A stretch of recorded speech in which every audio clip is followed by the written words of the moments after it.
Mga kapatid, pagnilayan po natin ang huling 7 wika ng ating Panginoon habang siya'y nakabayubay sa krus, at ito po ang unang kanyang sinabi, mga kaibigan, na matatagpuan natin sa Mateo 27 hanggang 24 or Matthew chapter 27 verse 46.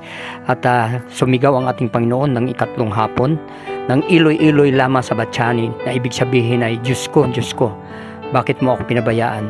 Ipinapahayag dito ni Jesus ang kanyang nararamdaman nang pabayaan siya ng ating Ama, dahil ipinataw sa kanya ang lahat ng kasalanan ng sanlibutan, at dahil dito kinailangan ng Diyos Ama na lumayo kay Jesus. So alam niyo mga kapatid, isipin niyo kung gaano tayo kamahal ng ating Panginoon. Ibinigay niya ang kanyang sarili upang tubusin tayo sa ating mga kasalanan, at siya ang nagligtas sa atin sa ating mga ginawang pagkakamali dito sa daigdig na ito, mga kaibigan, upang tayo ay makaligtas sa kaparusahan. So siya ang sumalo sa ating mga kasalanan lahat, mga kaibigan.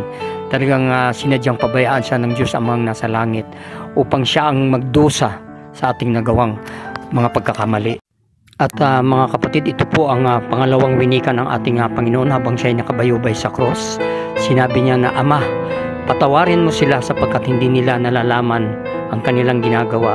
Ito ay matatagpuan sa Lucas 23 hanggang 34. Ang pinapatungkulan po niya nito yung dalawang kasama niya na nakapako din sa cross. Alam niyo po, sa mga katagang, Ama, patawarin mo sila sapagkat hindi nila nalalaman ang kanilang ginagawa, ay nagpapakita ng intercession ng Panginoong Hesus sa mga nagsakdal at nagpataw ng kaparusahan sa Kanya. At sa Panginoon, mahihinuhan natin na alam ni Hesus na hindi lubos na naunawaan ng mga taong ito ang kanilang mga ginagawa. Sa kabila ng mga pasakit na kanyang naranasan, pinili niya na ipadama at maging tulay ng kapatawaran sa kanilang mga namamanglaw sa kadiliman. Naway lagi tayong manalangin sa ating Panginoon na tulungan niya tayo at matuto na magpatawad kung paano kami ay iyong pinapatawad. Yun ang kailangan natin, mga kapatid, ang turuan tayo kung paano magpatawad sa ating kapwa ng ating Panginoon. At ang ikatlong winika ng ating Panginoon at kapatid, sinasabi niya na, katotohanan, sinasabi ko sa iyo, ngayon ikaw ay makakasama ko sa paraiso. At ito'y muli matatagpuan sa Lucas 23 hanggang 43. Ito ang isa sa mga paborito kong sinabi ng ating Panginoon na ikalawang winika niya bago siya mamatay, na ngayon din ipagsasama tayo sa paraiso. Parang napakasarap isama tayo ng ating Panginoon doon sa paradise, doon sa everlasting life, hindi po ba? Makakapiling natin ang ating Ama na wala ng sakit, wala ng hirap. Kayo mga kaibigan, mga kapatid, nais niyo bang maisama kayo ng ating Panginoon doon sa paradise, kung saan tayo tutungo pagdating ng araw? Dahil lahat tayo mapupunta doon, lahat tayo maglalaho, lahat tayo mamamatay. Subalit kung tayo ay humingi ng tawad, lumakad tayo ng tama, sumunod tayo sa inuutos ng ating Panginoon, doon tayo mapupunta, mga kaibigan. Napakasarap pakinggan ng mga salitang yan na pangako ng ating Panginoon na isasama. Ngayon din isasama tayo. Gaano man kabigat ang ating naging mga nagawang pagkakamali, pagkakasala, kung tayo ay hihingi ng kapatawaran sa ating Panginoon, tayo ay maisasama niya sa paraiso na kanyang tinutukoy, mga kaibigan at kapatid. At ang ikaapat na winika ng ating Panginoon na matatagpuan natin sa Hebreo chapter 9 verse 14, sinasabi na, Ama, sa mga kamay mo ay pinatatagubilin ko ang aking espiritu. At ito ay matatagpuan din sa Lucas chapter 23 hanggang verse 46. Pinapahayag na ang pangungusap na ito ni Jesus na kusang loob niyang ibinibigay ang kanyang kaluluwa at espiritu sa kamay ng ating Ama. Alam niyo mga kaibigan, kung ang ating Panginoon ipinagkatiwala niya ang kanyang kaluluwa sa kanyang Amang nasa langit, tayo pa kaya dapat ipagkatiwala natin ang lahat ng bagay sa ating Panginoon? Huwag tayo magtiwala sa ating kapwang tao na nilikha lamang ng Diyos, kundi ang dapat natin pagtiwalaan ay walang iba kundi ang ating Ama na nasa langit.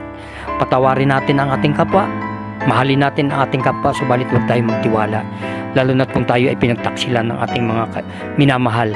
So isa lamang ang tanging natin dapat pagtiwalaan ng ating Panginoong Hesukristo, ng kagaya ng pagtitiwala niya na ipinagbili niya ang kanyang kaluluwa sa kanyang Amang nasa langit. So ganun din tayo, mga kaibigan, dahil lahat tayo mamamatay, ipagkatiwala natin ang lahat-lahat, anuman mga suliranin meron tayo sa buhay, ipagkatiwala natin sa ating Diyos Ama.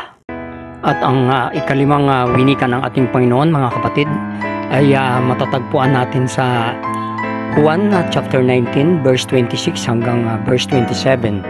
Sinasabi niya na, babae, narito ang iyong anak at narito ang iyong ina. Nang makita ni Jesus ang kanyang ina na nakatayo malapit sa krus kasama ni Apostol Juan, ang alagad na kanyang minamahal, ipinagkatiwala niya ang kanyang ina. Sa pangangalaga nito at buhat ng oras na yaon ay tinanggap siya ng alagad sa kanyang sariling tahanan. At sa talatang ito tinitiyak ng mahabaging anak na si Jesus na ang kanyang ina sa lupa ay maaalagaan ng maayos pagkatapos niyang mamatay. So tingnan nyo, pinagkatiwalaan niya ang kanyang minamahal na isang alagad, mga kapatid. Pinagkatiwala ang kanyang ina ng ating Panginoon kung siya ay mamamatay na maalagaan ang kanyang pinakamamahal na ina. So ganun ang ating Panginoon, mga kapatid, dahil mahal na mahal niya ang kanyang magulang. Kaya dapat nga tayo, mga kaibigan, wag natin kakalimutan ang ating mga magulang. Ano man ang mangyari, mahalin natin sila dahil walang kapalit ang pagmamahal na binigay. At ang ika-6 na winika ng ating Panginoon, mga kapatid, ay ito po: nauuhaw ako. At ito po ay matatagpuan sa Juan chapter 19 verse 28. Tinutupad dito ni Jesus ang isang hula tungkol sa tagapagligtas sa Awit chapter 69 verse 21. Binigyan naman nila ako ng pagkaing mapait, at sa aking kauhawan ay binigyan nila ako ng suka na mainom. Nang sabihin ni Jesus, nauuhaw ako. Ito ang nagtulak sa mga sundalong Romano na bigyan siya ng suka na nakaugali ang gawing tuwing may pinapako sa krus. At sa gayon ay tinutupad niya ang hula. So alam niyo po, mga kaibigan, ang isa sa mga tinutukoy dito na ating Panginoon na nauuhaw ako, nauuhaw siya sa ating pagmamahal, nauuhaw siya sa ating pagbabalik loob sa Kanya, nauuhaw siya na tayo'y sumunod sa Kanyang ipinag-uutos, mga kaibigan. Kasi sobra na nagiging makasalanan ng mga tao, mga kaibigan, lalo na sa mga panahong ito na laganap na ang social media. Karamihan sa mga tao ay nakakalimot na magdasal. Nalilimutan na natin ang mga gawain tungkol sa mga itinuturo ng ating Panginoon. Higit sa lahat ang magmahal sa ating kapwa. At mga kapatid, ang huling winika ng ating Panginoon, sinabi niya, naganap na. Ito po ay matatagpuan sa Juan chapter 19 verse 30. Ang huling wika ni Jesus ay ang nangangahulugan na tapos na ang kanyang paghihirap at ang buong gawain na ipinapagawa sa kanya ng kanyang Ama. Ang ipangaral ang Ebanghelyo, gumawa ng mga himala at ipagkaloob ang kaligtasan sa kanyang sariling bayan. Isinakatuparan niya ang pagliligtas at kumplitong ginampanan. Ang utang ng tao sa Diyos ay kanya nang binayaran ng minsan magpakailanman. So mga kaibigan, napakalaki ng ating pagkakautang sa ating Panginoon na siya ang nagbayad, siya ang sumalo, siya ang sumakop sa lahat ng ating mga pagkukulang upang tayo hindi maparusahan. Ganun niya tayo kamahal, mga kaibigan. Naway lahat tayo magbalik loob na sa ating Panginoon. Huwag tayong makakalimot dahil iba na ang panahon ngayon. Marami ng mga nangyayaring mga kaguluhan, mga sakuna. Ang mga tao wala ng pagmamahal, nagkukulang na po. Naway maging makabuluhan ang ating paggunita ng mahal na araw, mga kaibigan. Huwag natin aksayahin sa paggala o pamamasyal. Magbalik loob na po tayo bago pa maging huli ang lahat. Muli itong inyong lingkod, si Brother Froilan Isnader Macrisabro, nagpapaalam. God bless po sa lahat.